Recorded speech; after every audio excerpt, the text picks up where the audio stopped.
You're watching Leafs Morning Take with host Nick Alberga and former NHLer Jay Rosehill. The show starts now. It is Friday, July 12th. What's happening, everybody? Another edition of Leafs Morning Take. Nick Alberga and daily face-offs. Matt Larkin, the co-host on today's show. What's going on, Larks? Not much, my friend. I'm settling in. We're not quite in the silly season yet, but we're getting close. I'm looking at our UFA board on Daily Faceoff. We've got like 9 names left out of 75. So it's almost time to relax, I think. Who's the biggest name? Is it like JVR?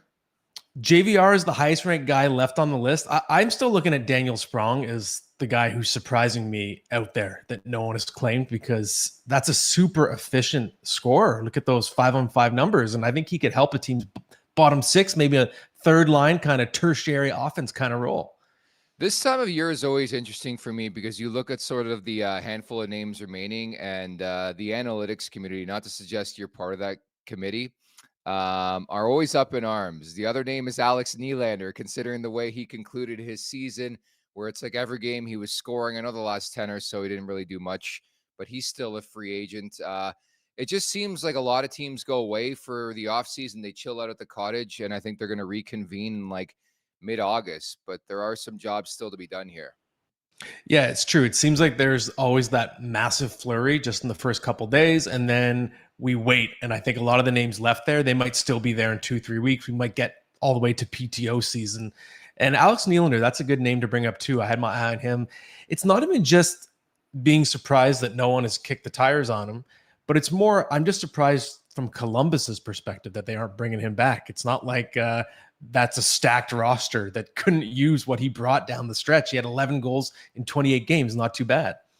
Yeah, it's not too bad. But yeah, Columbus is one of those teams where I'm really starting to, wonder about their direction. I know Don Waddell comes in, but as we sit here on July 12th, I think they're playing hardball with Todd McClellan in terms of being the next head coach. Like they still don't have a head coach. They went through the whole drafting process without one. Pascal Vincent obviously relieved of his duties. We all know what happened last year with Mike Babcock. They overpaid to bring in Sean Monahan. I know they have some youngsters, but it always seems like there's a couple teams that have no clue or no idea, it seems, of like direction. And Columbus for me is on that list, which is a far cry, man, from like 5-6 years ago, where they constantly were the talk of the conversation when it comes to the NHL, whether it was a trade deadline pickup or a big monster offseason move. Yeah, it's true. They were sort of known as the overachievers during that John Tortorella era, and he was able to squeeze some good performances out of those teams. Now, I agree, they do seem a little bit rudderless, and I do even remember talking to Adam Fantilli for a story maybe a month or two ago, and he was admitting that it was tough. You know, you're a rookie and you're getting used to one coach and it switches at the last second. You're going right into the start of a season and have a different guy behind the bench, a different voice in the room that's sort of leading you. So it does feel like it would have been wise to have that coach installed by now. You're looking like you're going to repeat the same situation. I don't really get it. Yeah, I don't get it either. And it's amazing how quickly time flies. That jackass Mike Babcock had the job for a couple months last year and then effectively did not make it to game 1 of the season. And say 2, that's it. That's all from Mike Babcock. So the Toronto Maple Leafs, last we talked, Lark, obviously in Vegas prior to the NHL draft, but there's been tons of activity. I would say it's probably incomplete at this point when it comes to the Maple Leafs. We'll see if they've improved. I don't know if they've gotten worse. We'll get into that conversation as well. But initially, what did you make of their transactions at and around July 1? It's funny. I was trying to think of the word I would use to describe them. I would say I understand them. I can't tell yet if they're better or worse, but I understand where they're at in terms of just the contention timeline. And they know they have to behave with a certain degree of desperation. So that's why you bring in a Chris Tanev and you give him a contract that pays him till he's 40. Doesn't matter. You're trying to win in the present. And I think in the next year or two, he's exactly what you need. He's your shutdown guy. He can play the top pair. He can go against the other team's top stars. He's pretty much the player I think the Leafs have been missing for years. So I like the fit. I really love the fit with Anthony Stolarz. I've been pretty vocal about that, how I thought the Leafs would be wise to not spend assets in a trade like Ottawa did, for example, in New Jersey, just spend money and bring in someone who statistically per 60 was the best goalie in the entire league last year. Not saying he's going to win the Vezina Trophy, but I like the idea of pairing him with Joseph Woll. Obviously, when you say incomplete, we're sort of looking at the Mitch Marner situation, wondering what's going to happen there. And we just don't know. It's the thing people have to remember is just because there might be interest from the Leafs perspective in making it happen doesn't mean it's going to happen. There's still the no movement clause, and you don't have to force the trade. If the offer isn't good enough, then, oh no, you're stuck with a 2-time first-team All-Star. There are worse problems to have, Nick. Well, that's exactly it. It's funny you bring that up because I was a guest on TSN 690 in Montreal yesterday, and I was sort of asked about the potential backlash for Mitch Marner to start the year. And I said, what backlash? Like, this is not Larry Murphy. This is unprecedented waters where this is a perennial all-star. He's a star player. He's a really, really consistent regular season player. I don't think there's going to be this outpour of emotion by the fan base, regardless of everything or lack thereof that's transpired this offseason. People are going to start booing Mitch Marner. Like, I see a pathway where Mitch Marner starts the year on fire, gets like 15 points in 6 games, and people are back on with Mitch Marner. I don't know if you view it differently, but I just don't see a scenario where people are going to completely like turn on this guy. Well, the funny thing is, from Mitch Marner's perspective, if you ask him, the world's always been against him anyway. So there's True. no change, right? I don't care what you guys write. Well, that's sort of, if anything changes, it's no different than what he's perceiving it to be even a year ago, 2 years ago. So it's the same environment based on what he's been telling the media for the last couple of years, right? I would say, Nick, I think if Marner, if we're mid-November and the Leafs are a couple games over 500 and Marner's, got 15 points in 20 games or something, I could see maybe the whispers starting to get louder in that contract year. But I think you're right for the most part. And there is a precedent for good teams just saying, okay, we can't get a deal done. We're going to have an own rental. We just saw it with the Florida Panthers. They took the risk. Sam Reinhart got 57 goals, went nuts in his contract year. They win the Stanley Cup. And look, he ends up coming back with them anyways. It all worked out. So it can happen. That's the intrigue for me too, is like, yeah, we talk about Mitch Marner. Obviously, we're a Maple Leafs podcast, but there are some other high profile names that are 1 year away from UFA, namely Leon Draisaitl, still unsigned, Mikko Rantanen with the Colorado Avalanche. There are others out there too that are bona fide studs, but obviously the emphasis will be on Marner. I get it. Again, I just don't see a pathway where this guy's going to fall off the cliff offensively. I think he's going to have another incredible year. I'd almost say it's going to be to the level of what Willie Nylander just put together this year, where the majority of the season he was on pace for like 115 points. I think that's the one thing on the bucket list, if you will, of Mitch Marner is getting to 100 points. He's gotten really, really close a couple of times. I could see him getting to 100 points. I think he's going to have a good year, but I don't think the Leafs could even engage. Like, I think you have to reassess that situation at a later date, but I do think the story is not going to be as big as people think come the fall. Yeah, I think it's fair. And, we listened to what Craig Berube said at the draft when he mentioned that he's super excited to coach Mitch. And it kind of makes me realize, okay, Mitch, along with Matthews and Nylander, those are the most talented forwards that Berube's ever coached. And look at what he got out of players like Ryan O'Reilly, Braden Shen, Vladimir Tarasenko. All those guys in St. Louis had the best seasons of their careers under Berube. So it will be interesting to see if Berube can unlock a certain version of Marner that can be a dog in the playoffs. We know he's a dominant regular season player. And I've mentioned before on the show, I still have that image of him blocking the shots against Boston in that series. What was that, 6 years ago? And that version of him is still in there, I think. So maybe Berube is the guy to unlock it. If Marner is going to end up staying here for this season, then of course you're going to hope that the coach can unlock it for Marner. And I, again, am rather stunned that we're sitting here on July 12th. And I guess all the lip service after the season was just that, because they're essentially running it back with the same core. Of course, a couple of changes here and there, and they're reallocating money maybe to the back end as opposed to up front. But it's essentially the same team. We're going to try our best to peel back the curtain with Dave Hakstol, who spent 2 seasons as an assistant on Sheldon Keefe's bench, essentially during the pandemic. So I want to get his thoughts on life coaching this team, what the guys are like in the room, what they talk about. We'll try our best to dig deep here with Hakstol coming up. Yeah, it's going to be really fascinating. A guy who has been on several different benches over the last decade in the NHL, has some very interesting experience, especially those seasons he was with the Leafs during the pandemic times. Very turbulent and very fascinating what happened during those playoff runs. So I'm excited to pick Mr. Hakstol's brain. Ironically enough, the 2 seasons I actually spent as Leafs radio host, the first of which being a series in the month of August. My birthday is on August 7th. Yes, the same as Sidney Crosby and Mike Trout. And I was working a Leafs game. I think that was game 4, that 5-game series with Columbus. They lost that one. And then we all know what transpired the ensuing year. You collapse. Great pass by Alex Galchenyuk to Montreal. And I think it was Caulfield who finished it off. But a 3-1 series lead, they blew it. So we're going to talk to Dave Hakstol coming up in about 10 minutes from now at the Leafs Nation 401 on YouTube. Hit that subscribe button. Hit that like button at the Leafs Nation 401 once again. Leafs Morning Take, wherever you find your podcast, make sure to leave us a 5-star review. And don't forget to visit theleafsnation.com and also dailyfaceoff.com. The opening segment is brought to you by Greta Bar YYZ. For a good time, find Greta, 590 King Street West. Weekly specials, live sports, over 60-plus arcade games. Let the games begin. Go big. Go to Greta Bar YYZ. So I'm sure you caught this yesterday. Toronto FC and Argonauts president Bill Manning is out.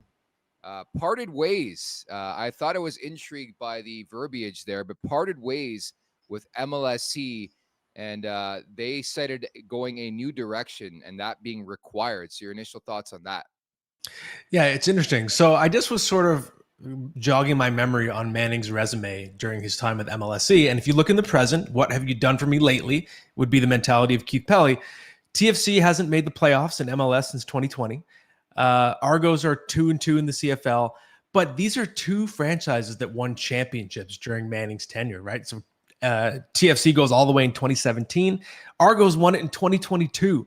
So to me, if you're Brendan Shanahan, for example, if you're looking at the message that sends, you're walking away from a team president that oversaw 2 championships in 2 different sports during his tenure. That to me implies, okay, we want to have a higher standard. If that's not good enough, then what does it say about the Leafs, who have 1 playoff series win since 2004? 1 playoff series win under the helm of Brendan Shanahan in a decade. And that leads me to the next question about Shanahan. They're really mum on his contractual status, but it sounds like this year he's done either way. So I think we're going to have a conclusion one way or another, whether it's extending him or Shanahan's going to ride off into the sunset. But you're so right. If you're setting that track record, then this guy's job should be conceivably on the line, no? I think it has to be. And I think the Leafs, they're kind of lucky in a way that they don't really have to make that decision because of what we understand about Brendan Shanahan's contractual status. So I believe it was a 6-year deal. Any digging around I've done, I'm pretty sure that it is ending. The contract is ending after this season. So you're in a situation where you can just choose not to renew it if you've decided that he hasn't gotten the job done. Or after 11 years, if he decides, I think I've had enough being in the fishbowl and the pressure cooker, it could play out that way as well. So it'll be interesting to see. And for me, the question, I'm sure it's the question for you, is just what does Shanahan, what does his version of the Leafs need to do this season to keep that job if he wants it? Well, of course, I think the big story here is the fact that he's going to live by the core 4 and die by the core 4. Like you, I've been doing a lot of digging over what's transpired the last couple of years. And the one thing that's been consistent from people I talk to, Brendan Shanahan has not want to split up these 4 guys. Like, I know the conversation was there last year with Kyle Dubas. I'm led to believe it was Kyle Dubas heavily in favor of making a significant change, whereas Shanahan was sort of on the fence. I think there was obviously a power struggle there, and that's why Kyle Dubas is no longer with the Maple Leafs organization. It's just really, really fascinating because he has been a believer, he being Brendan Shanahan, since day one, that it can work. You just need cracks at it. It's similar to the Tampa Bay Lightning a couple years ago, and eventually it's going to work. But to me, it's bordering on the definition of insanity, where it's been 6 seasons, 6 go-round with these guys, and they can't figure it out. What leads Shanahan to believe that it's finally going to turn around, I guess, under Craig Berube? Well, what's really fascinating, it's funny, I've talked to Shanahan about this and Austin Matthews about this, and I see this parallel with the Red Wings of the 1990s. And it was Austin Matthews, maybe 3 or 4 years ago, he brought it up to me, and he said, look at Washington and Detroit. So the Capitals took 13 seasons to finally break through and win one under Alex Ovechkin. They had never even escaped the second round. The Red Wings were perennial losers. People forget Steve Yzerman was carrying around almost a choker reputation. The Wings lost, upset by San Jose in round 1, 94, lost in the final, 95, won 62 games. They lost in 96. They couldn't break through. So on one hand, you could say, okay, what Matthews told me, what Shanahan is thinking is, hey, these teams broke through. But the ironic thing is, what it took for Detroit to break through was to trade for Brendan Shanahan.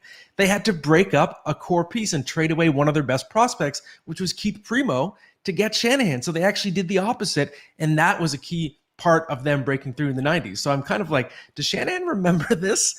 That he was the one that helped them get over the hump because they weren't stubborn and they were willing to take apart key pieces. They also traded away Paul Coffey in that deal. He had won the Norris with them in 95. So you have to be willing to make at least some tweaks, I think, to that core. I agree. And it really is bizarre because I loved Brendan Shanahan as a player, but like it would be cool to have a sit down one day or to hear from him publicly as to his vision, what he truly saw with this Maple Leafs team. But you're so right. Like that's the perception. And that's what some people have told me. He thinks this is the Detroit Red Wings 2.0, but it's not. Like, I think if you're comparing Mitch Marner and others to certain legends on Detroit, you're sadly mistaken. And that's me not just pinpointing Marner. Like, I think you put Nylander in that conversation. You put John Tavares in that conversation.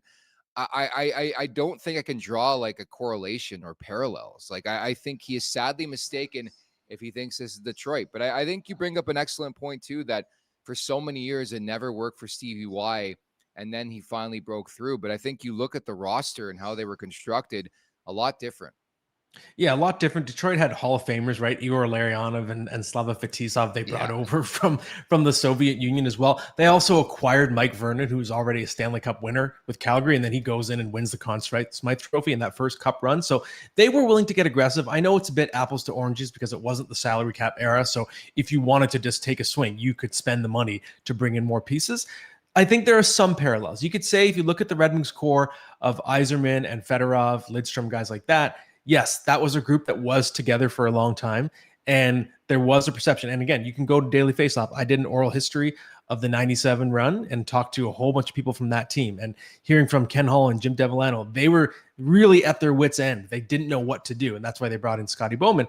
But there was a sense that, oh my God, we are never going to do this, right? And then suddenly one year it happened. And instantly your reputation has changed forever. So obviously this is what the Leafs and their core guys believe. That's why you have Mr. Tavares saying we're right there. Yeah, where are they? That's my thinking. And producer Vic actually wanted me to ask a question to our guests coming up. But like the mentality is just a lot different, where it's like you lose and you feel like you're right there. But what are they right there to? Like it's definitely not a cup in my world. Yeah, I mean, we joked about it before. Connor McDavid said they were right there after Game 7 of the Stanley Cup final. That's friggin' right there. But, you know, part of it as well, I think it's positive self-talk. You have to believe it, right? You want to think you're right there. You have to be positive and believe you can do it, right? So I think that's what you're seeing from the Leafs when they say stuff like that. Certainly, and we'll see what transpires with this organization over the next couple months. Obviously, you've had their hands full and busy, and you bring in, obviously, a Chris Tanev, which I thought was a really good move. Before we bring in our guest, just your thoughts on who they brought in, namely on the back end. Well, Tanev, of course, obviously, I'm a big fan of in the short term. Oliver Ekman-Larsson, I like the idea of them having some new potential looks. Obviously, Mark Savard's going to change up that power play. But if things get stale with Morgan Riley, we've seen them hit a wall, of course, in the playoffs. You have OEL, now a Stanley Cup winner, someone who can come in and just change the look on that power play. I'm excited about that. And Yanni Hakanpää, is he signed? It's still very murky and mysterious. There's all the talk about the knee out there. The Leafs, I was checking through my email this morning. They have still not issued an official press release. So I don't know what the hell is going on with Yanni Hakanpää. I think he's coming, and I think he'll be sort of the poor man's version of Joel Edmondson. I've never seen that before, where I believe Brad Treliving actually commented on Hakanpää signing with the Leafs on July 1 in his presser, but nothing's official on that front. It's really, really bizarre that 11 days later we still sit here and wait for the official announcement as we bring in today's guest, former assistant with the Toronto Maple Leafs, NHL head coach. It is Dave Hakstol. Dave, thank you so much for doing this. How are you? I'm great. How are you guys this morning? Fantastic. What's the last couple of weeks been for you? How important has this decompression time been? Oh, it's always an important part of it. Obviously, we've been done for a little while, and I was let go over a couple months ago. So, with everything, you always take a little bit of time to gain some perspective, and then, chart a new course, kind of set the direction. And, I think we're all wired that way. It's nice to take a little bit of time, but we also all want to turn the page pretty quickly and get moving and looking towards the forward, or towards the future. For me, it's been a lot of really good family time. and just some really good downtime. Dave, I wanted to ask you about how things ended with Seattle briefly. Just in the sense of, you take a team that's so young, a brand new franchise, and you exceed expectations in that second year. You go to round 2 of the playoffs, almost make it to the third round, and then for things to end a year later. Was that sort of tough for you to digest, knowing that you did have some great success just 1 year before? Well, that's how quickly that this league moves. And you don't rest on, successes from 1 year past.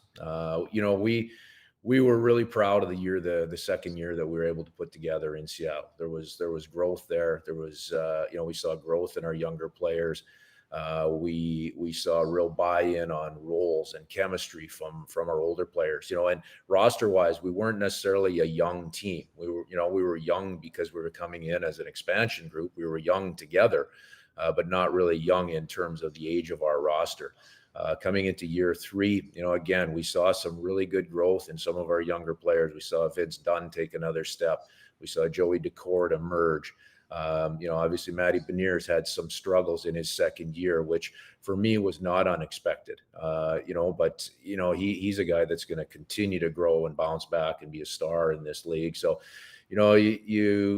for me, it's been a time to really evaluate some of the things that went right and, some of the things that we did well, and then also evaluate the areas that we came up short in terms of, this third year, in terms of, being able to be a consistent team, which is what we were in year 2. We didn't go past a 3-game losing streak, and that's what it takes to be a playoff team in this league. We weren't able to find that chemistry as we went through this year and the challenges of an NHL schedule. Dave, pardon my French, but I think it's utter bullshit the way coaches are being handled in this league these days, man. It's just so different. The shelf life is so short. I think you guys should chase every penny possible. What do you make of the state in coaching? Like the numbers are staggering when you read into them. The last year alone, how many guys have lost their jobs? Yeah, they are. I mean, when you look at, I'm sure everybody looks at their own personal situation, and you look, you're 2.5 years into your job, and you're, one of the top 10, in terms of tenure in the league, that it puts a little bit extra stress and strain on the position, but that's the position. Let's be honest.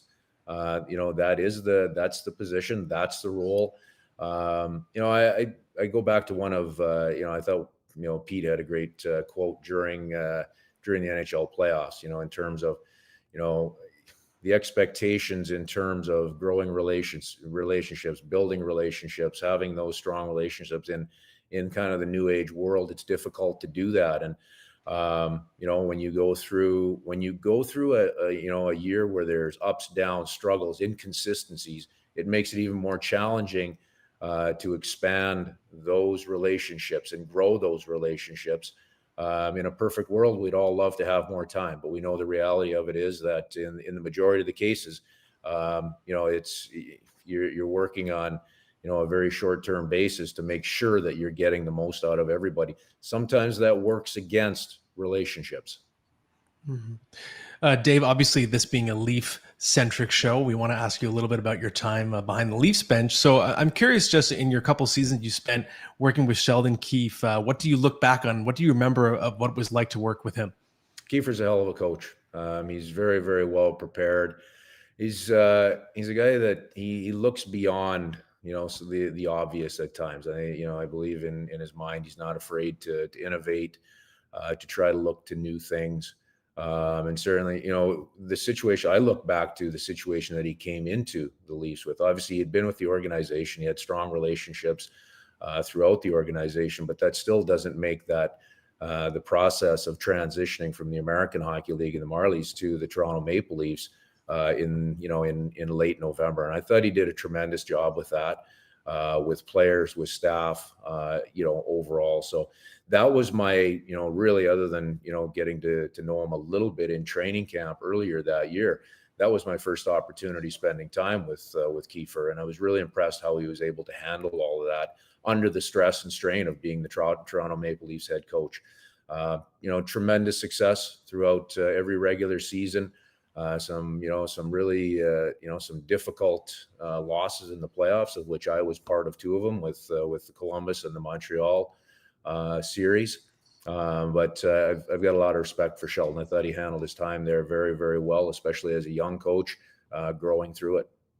Yeah, it's funny you bring those up, Dave, because I mentioned earlier on I was actually the radio host on Fan 590 for those two series. The two seasons I was with Sportsnet were the Columbus and the Montreal series. Such a unique time, man. Like when we think back on this, even in your coaching career, when you think back in 20 years, just coaching during a pandemic, what was that like? It was, it's something that I'm sure we'll never experience again. We all look back on it with different perspectives, but with a ton of challenges. It's really surreal when you look back and you think of some of the things that, that we did during that time, during the pandemic, coming back that first year for the playoffs, in the way that the league did. I give the league a lot of credit. They found a way to pull it off in a real, at the end of the day, a real positive manner, but it was challenging.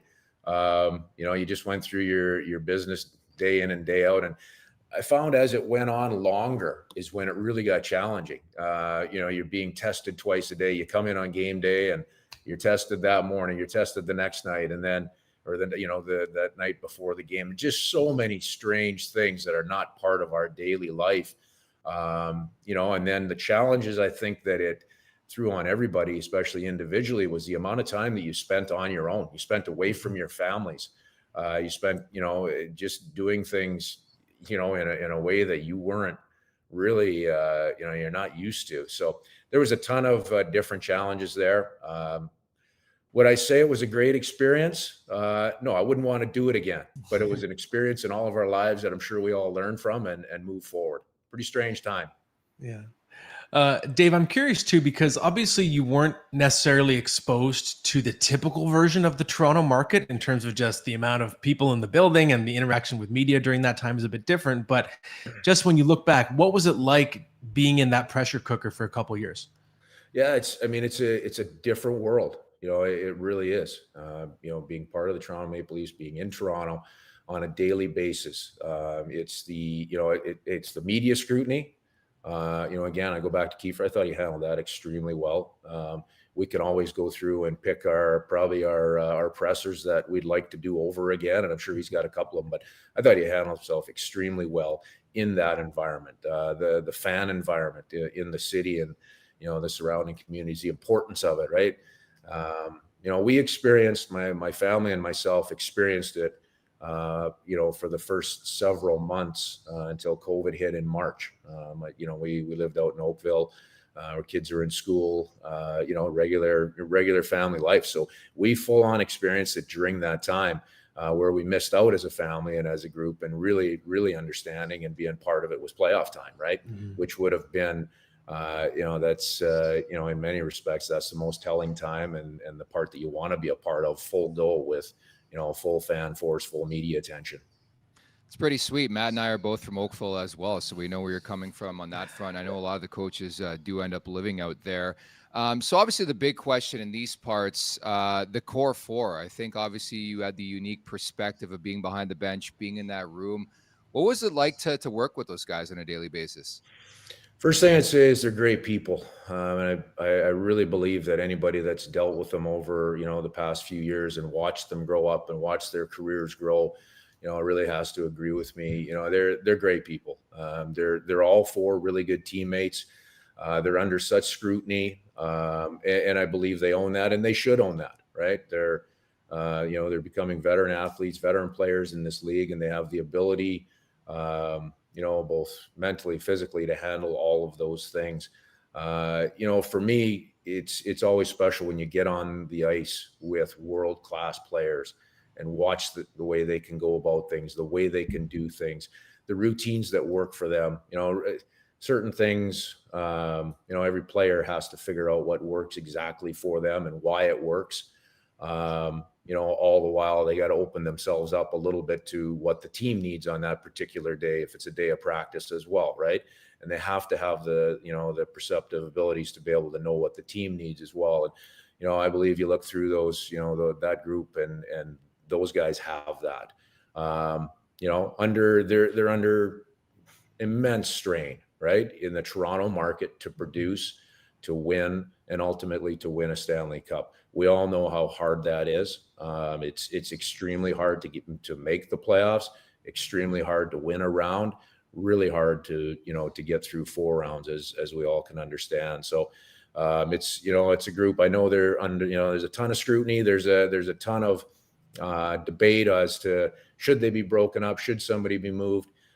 Those are all great debates to have, but you also, I think we all have to understand how difficult that is. If you're going to consider moving an elite player in this league, what is the end result? And those, I think those are the things that always, at the end of the day, become evaluated, and they're a big part of the decisions that are made. That's where I wanted to lead the conversation and steer the conversation. And again, it's always great to talk to an NHL head coach. Like, what happens behind the scenes when a conversation gets this loud? Obviously on Mitch Marner, but even Craig Berube, we'll talk about him coming up as well. But like, just what happens behind the scenes when it comes to a coach? And do you feel like it could be time for a significant change in this market? Well, it's easy for me to, to make a prediction there. I'm now removed 3 years from the organization. So, one of the things I can give you opinions. The one thing that I don't have is any consequences with my opinions. And there's no short-term consequences. There's no long-term consequences. So what I would say from my perspective as a coach, my first thought process is always, I would be very careful, in moving an elite player in this league. The great players in this league are very hard to come by. And, I know the core 4 there are spoken about a lot. They all have different abilities. They all bring different personalities. They all bring different pieces to the table when you're looking at how things fit together, how roles fit together, how chemistry comes together. And I believe you have to consider all of those things, when you discuss, breaking up a group that truly does get along well. I believe truly is growing. And, from what I now see from the outside over the last 3 years, continues to grow.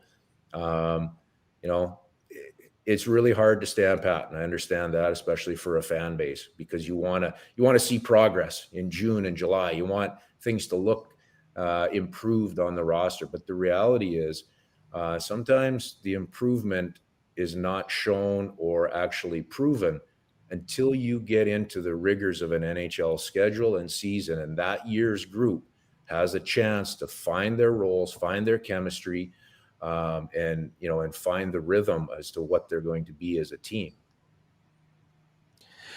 So, Dave, I think it makes sense now to shift gears and talk about the person who maybe is going to try to help them get that chemistry, and that's Craig Berube. And I'm curious for you, what do you think the impact is going to be when you bring in a personality like his? Obviously, it's a little different from Sheldon's, and Craig is more of a man of few words when it comes to the media, but also he's known as that go to battle for him type of coach. So I'm just curious what your thoughts are on that hire, and how do you think it'll change the team's identity? Yeah, I've never been in a dressing room or on a staff with the Chiefs, so I don't know exactly how he's going to approach things. I don't know exactly how he's going to bring a message into a room. I haven't been in one of those meetings, but I believe it'll be direct. There will be no gray areas.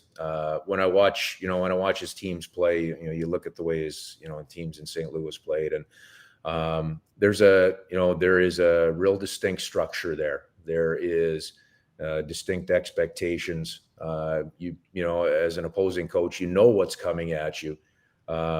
It appears to me that he just believes, he's going to have his guys do exactly what they do. You're going to know what's coming at you, and they're just going to do it better than you can defend it, or you can counter it.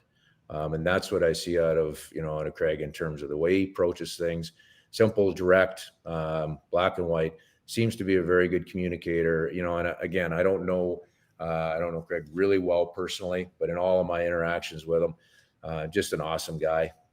Awesome guy. And I hear that from past players that have played for him. Guys love him. He's hard on him. He pushes them.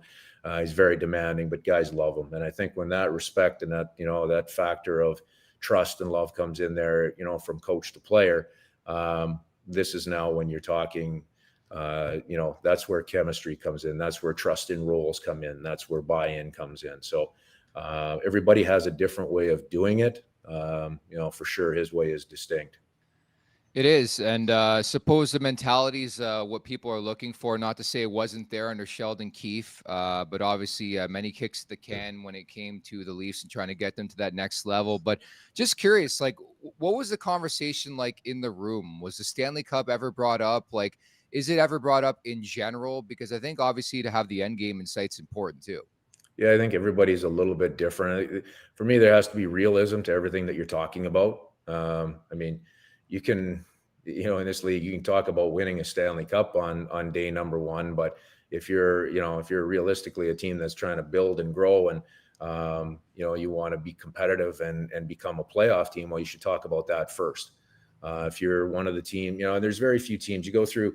There's 16 playoff teams, right? Probably at the start of the year, we can pick 4 or 5 on each side.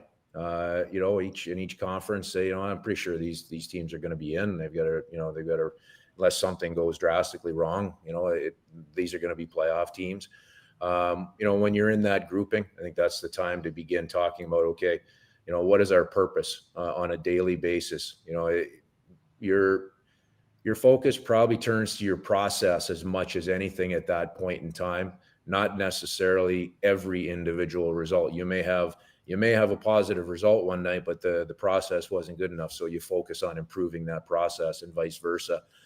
So yes, I believe there's a time and a place to talk about where you're going, what that goal is. And if your end goal is a Stanley Cup that year, it should be spoken about in whatever way, you determine to bring that to your team as a coach. That's something you can speak to, because you have to know where you're going. You have to know what your goal is and what you're trying to accomplish in order to now build that year and try to achieve that goal. Very well said, Dave. It's been so great catching up here. Anything we can do down the road to help you out, we're always here. Appreciate your time today and have a great summer, okay? Awesome. And great being on with you guys. I appreciate it. Have a great summer. Our pleasure. Take care. Right. That's Dave Hakstol, of course, spent a couple seasons as the assistant here. Recently, of course, with the Seattle Kraken, is going to land on his feet very, very soon. But that's always unique perspective. Again, it's easy for us to sit here and say we know what's going on, but Dave was actually in the room, Matt. Yeah, it's true. And it's sort of refreshing to hear him speak about just being realistic and sort of trying to inch along a team's goals, but also trying to not let things go to their head and get carried away. I think that's something you don't always hear a coach say. So that really stood out to me. It did. And so we very appreciative of Dave Hakstol dropping by the show. And I know a lot of people in the chat giving me shit saying I'm very pro trade Marner, which is very, very true. But I don't whine about it on a daily basis. I'm over it. I'm okay with bringing Marner back for another season. I just wouldn't sign the guy. Let him erupt. Let him go off. And I think there's always hope and expectation that maybe he can be a different guy come playoff time. But the proof will be in the pudding. And again, getting back to the Shanahan conversation, the intrigue for me is that he's going to live by the core 4, die by the core 4. And one way or not, we're going to find out truly what transpires here. Yeah, and I assume that's the case. It's still only July 12th. You never know if that absolute haymaker of a trade is going to drop Matthew Tkachuk style at any moment. It still could happen.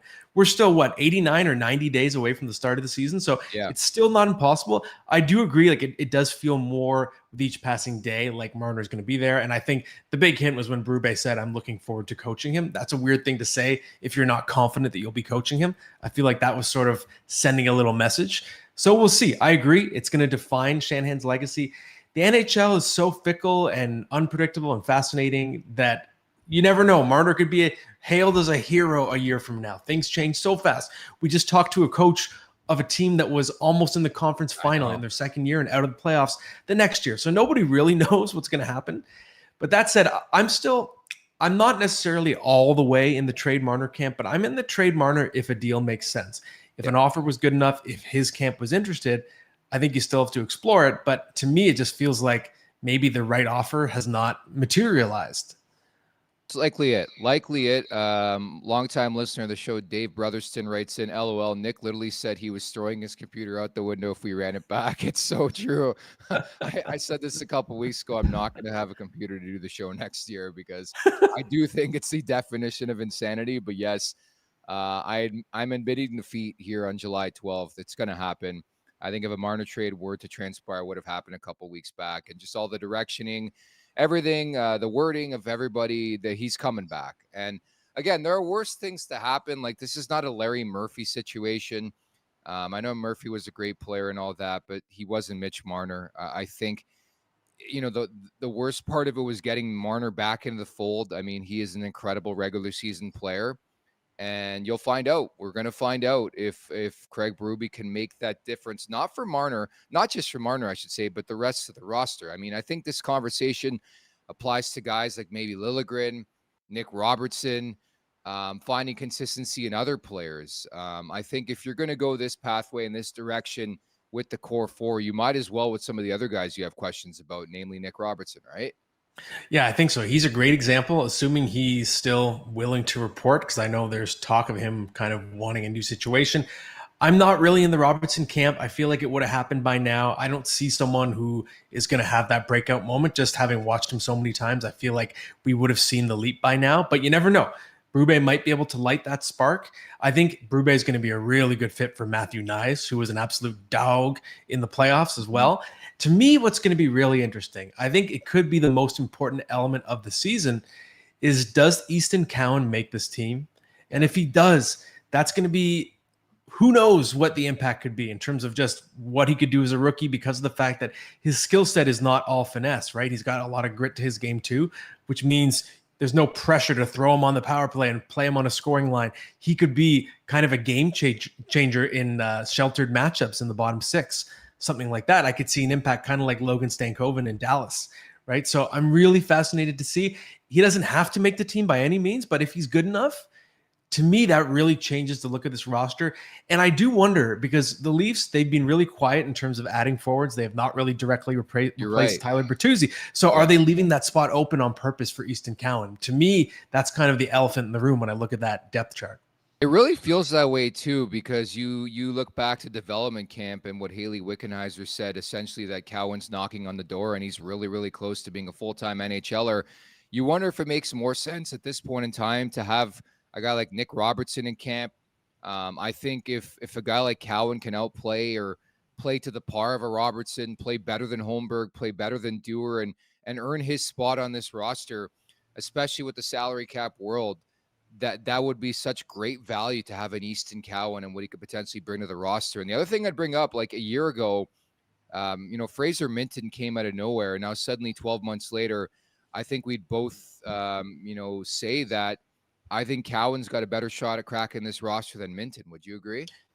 I think Cowan is just being such a supernova that, to me, he's more exciting in terms of what his impact could be in year one. I think Fraser Minton, you could argue in a different way, has a better chance to stick, because I think his skill set, you could play him on a checking line. He's got the two-way sense as well. He's bigger. So he's someone even more so than Cowan, who doesn't have to be in a scoring role to be a useful rookie. And to me, they're both important players, just in the sense of, if you're trying to keep this contention window open, you need some entry-level cap hits that start to bust out. It's imperative if the Leafs have not missed their window. Some people think they've already missed it. There's a good column on Daily Faceoff from Scott Maxwell. He argues that the Leafs have missed it and they're slowly trending toward mediocrity. Maybe it's true, but if guys like Cowan and Minton break out, that rewinds the clock developmentally for this team and their push for the Stanley Cup.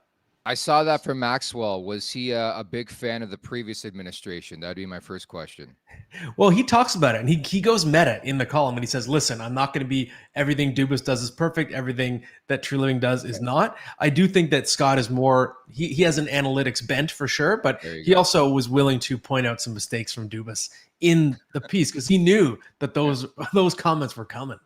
Hey, no, that's fair. And again, everybody's entitled to their opinion. I love this market because even with the Marner conversation, I understand people don't want to trade him. Some do, some don't. Even when Dubas left, some were crazy about Dubas, some weren't. I'm sure he caught this week Wes Clark's departure. It seemed like somebody died I thought I was going to a funeral. I get Wes Clark did some good things for this organization, but let's not act like there's not somebody else who can do this damn job. But I just, the last couple of days specifically, I've really peeled back the curtain, talked to some people, and the more and more I hear about the conclusion to the Kyle Dubas era, the more and more I wonder if Dubas stayed on, how different would this team look? Where it sounded like the guy was horny to make a big-time significant move, but the problem lies at the top. And that's why we talked about Shanahan today. That's why the intrigue, obviously, with the Bill Manning news yesterday being, parting ways with MLSE is like, who is truly the decision maker? I know Brad Treliving is going to take a lot of heat by the pro-trade Marner crowd for not making the trade or not forcing a trade or whatever you want to call it. But I think at the end of the day, it is Brendan Shanahan who is signing off on these deals. And I think in the coming years, we'll find out stuff that almost happened that didn't because of Shanahan vetoing.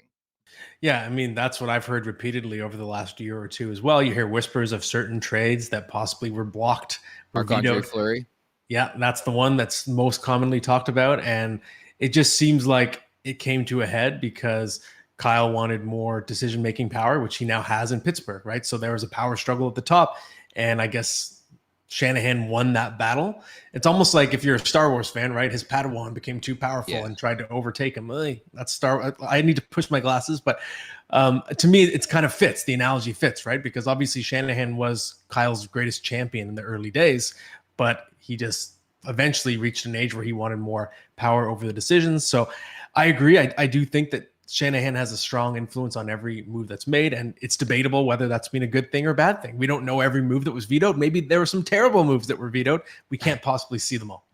Tough job for Kyle in Pittsburgh. That's all I'll say. I haven't been crazy about their offseason. I think they've been lapped by the Washington Capitals as well, and they really haven't done much to better the situation for Sidney Crosby. If, in fact, he wants to stay a Penguin for life, sounds like he's signing an extension there any day. It's time for the last call, brought to you by Bet365. Open an account with Bet365 today and bet on a huge range of markets. So whatever the sport, whatever the moment, it's never ordinary at Bet365. I put you on the spot. You don't have to say Leafs. Who's your Stanley Cup favorite right now?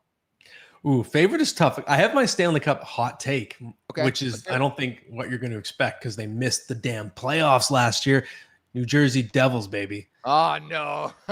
And here's where I'm coming from, okay? So the Devils were an absolute juggernaut, I think, 2 years ago. They were, I think, the unluckiest team in the NHL last year. They lost both members of their top pair, Dougie Hamilton, Jonas Siegenthaler, to injury. Timo Meier got hurt. Jack Hughes got hurt. Their goaltending was awful last year. It was among the worst in the entire league. Now you got Jacob Markstrom, Jake Allen. You've really remedied the problem. It's almost impossible to repeat the horrible injury luck they had last year. You've added Brett Pesce to your decor and Brendan Dillon, so you're insuring against more injuries. You got Simon Nemec and Luke Hughes are going to keep getting better and better. They're stacked, man. And I think they're going to go supernova, even with Sheldon Keefe there. And I wouldn't be surprised if we somehow see them beating the Leafs in the playoffs, but that's a sleeper. But I also feel like they could actually go all the way. Edmonton, of course, to me, they're so close. And they obviously made some nice moves. I think they have to be the Stanley Cup favorite going into the season. Still love Dallas as well. But New Jersey is the hot take. I think the level-headed pick is probably Dallas. You're not far off, though, honestly. I don't know if Dallas has improved. I don't think they needed to improve. I think they're right there. And I think a lot of this is contingent on Jake Ottinger taking that next step next season. But on New Jersey, like I've been saying this since Sheldon Keefe took the job. I think he's primed to win the Jack Adams. I think it's just the perfect pathway. Like, I think New Jersey's going to make the playoffs. The roster's better. He's got a crease. He's got a back end, a healthy Dougie Hamilton, which nobody wants to talk about. I think Keefe, in my opinion, I think is the front runner to win the Jack Adams. He gets that team back to the playoffs and does Sheldon Keefe stuff in the regular season. I think it's going to be a runaway. So I'm right there with you. I think if you're asking me right now, it's hard to vote against Edmonton, but I think it's so hard to get back. Again, you're never stunned about these Atlantic Division teams. I think Boston's much better getting Zadorov and Lindholm and Swayman, I think, is a bona fide stud netminder in this league. And I think even Korpisalo picking him up from Ottawa is going to prove to be a really, really good move for the Boston Bruins. And hopefully the Leafs are back in that conversation. I think the last couple of years they've taken that step back where they're not even sniffing around a cup. But At this point in time, it's understandable why the Oilers are the favorite, but very seldom does that work out where, a team in free agency and certainly a team that went there last year gets back to the dance. So a lot of intrigue as we roll on here in the offseason. Matt, thank you so much for stopping by today, bud. It's a pleasure, my friend, and I'm sure we're going to blink, and then we're going to be previewing the season. It's going to fly by. Man, I don't know. We're only a couple days into this thing. I've been saying this all week. I'm so bored already. I've been telling you guys behind the scenes. I've been watching a lot of Dark Side of the Ring, some wrestling documentaries, Netflix specials, reality TV. I've crammed that all in the last 11, 12 days, and I don't know what else to do with myself. I can't drink every day. So... Is it weird that I'm not bored yet? Am I allowed to say that? I'm like, no, that's good, man. You got a family and stuff. I got nothing here, I got a family, obviously, but single, just chilling out in downtown Toronto. So it's been great bringing this to you guys once again in the chat as per usual. This is so awesome that you elect to choose and spend your time with us on July 12th in the middle of summer. So appreciative of that at the Leafs Nation 401. Hit that subscribe button, hit that like button. Many thanks to Dave Hakstol for dropping by, giving us a unique perspective on this Maple Leafs team moving forward. Producer Vic, bang up job as per usual. Jay Rosa was off this week. He'll be back next week. And note the programming and the schedule change. We're going to come at you twice a week for the remaining part of July. So the next show will be on Tuesday. Coming up on Tuesday, Jay Rosa is going to be back in the mix. Maybe a couple more special guests over the next couple weeks. And so that's going to do it for today's edition of Leafs Morning Take. For Matt Larkin, I'm Nick Alberga. We'll talk soon. Take care, everybody. Make sure to check out more of our content right here on the Leafs Nation YouTube page. We got long-form interviews. We got clips. We got epic rants by Jay Rosa. We simply have it all. And don't forget, you can find out much more at theleafsnation.com. Thanks so much for watching.